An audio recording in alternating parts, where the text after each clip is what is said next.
दोस्तों, एक बात हमेशा याद रखना, अगर आपके जीवन में कोई समस्या है तो उसे आप दूसरे को ना बताएं तो ही अच्छा है, क्योंकि आपके समस्या का समाधान करने वाले बहुत कम और आप पे हंसने वाले बहुत ज़्यादा मिलेंगे। क्योंकि इस दुनिया में सब अपने सोचते हैं। तो चलिए एक कहानी की मदद से हम समझते हैं। गौतम बुद्ध एक दिन सुबह सुबह अपने सभी शिष्यों को प्रवचन सुना रहे थे। कुछ देर बाद बुद्ध अपने साथ में एक रस्सी लेकर आए। बुद्ध के हाथ में रस्सी देखकर सभी शिष्यों को बहुत हैरानी हुई। बुद्ध अपने आसन पर बैठे और उन्होंने रस्सी में एक के बाद एक 3 गांठ बांध दी।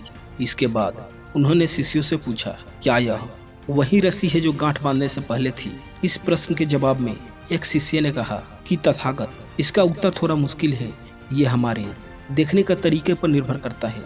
एक तरह से तो रस्सी वही है, इसमें कोई बदलाव नहीं है।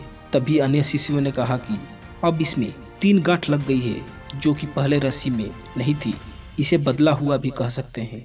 कुछ शिष्यों ने कहा, वास्तव में रस्सी तो वही है, लेकिन बदली हुई दिख रही है, लेकिन इसका मूल स्वरूप नहीं बदला है। शिष्यों की बात सुनकर बुद्ध ने कहा, आप सब सही बोल रहे हो, अब मैं इस गांठ को खोल देता हूँ।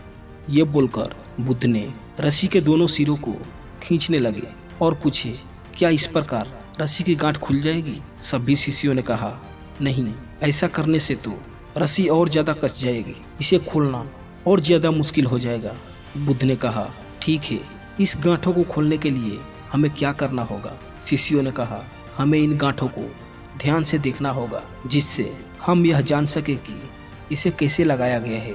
इसके बाद हम आसानी से खोल सकते हैं। बुद्ध इस बात से बहुत खुश हुए और बोले, यह सही बात है। हम परेशानियों से फंसे रहते हैं और बिना कारण जाने ही उसका हल खोजने लगते हैं, जबकि हमें समस्याओं के मूल को समझना चाहिए। जब समस्याओं का वजह समझ आ जाएगी तो उसे सुलझाना बहुत ही आसान हो सकता है। अगर हम अपने जीवन में देखेंगे तो कुछ ऐसा ही देखने को मिलेगा।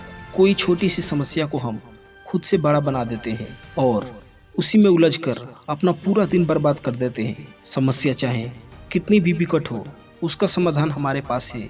हमको पहले समझना पड़ेगा, इस दुनिया में कोई ऐसा समस्या नहीं जिसका हल मनुष्य के पास नहीं है, क्योंकि समस्या को हमने पैदा किया है, ना कि हम समस्या से पैदा हुए हैं।